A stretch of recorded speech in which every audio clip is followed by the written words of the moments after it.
Hello friends, welcome back to the new video. In this video guys, I am going to show you guys how can you change your Bluetooth device name in your Vivo phone. Guys, you want to change your Bluetooth device name in your Vivo phone, so as you can change. And guys, now let's see how to change Bluetooth device name in Vivo phone. So friends, first of all, come in your phone setting app and guys click on guys this Bluetooth and devices, and guys click on guys your Bluetooth, and guys click on Bluetooth device name, and guys tap here and guys cut, and guys we will change into another like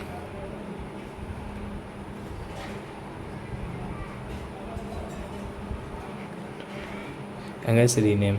So example for guys, I am showing you guys I changed my Bluetooth device name is my Bluetooth. So I hope friends we have understood how to change Bluetooth device name in Vivo phone. So that's it guys, thanks for watching my video. Now we will meet our next video with new topic.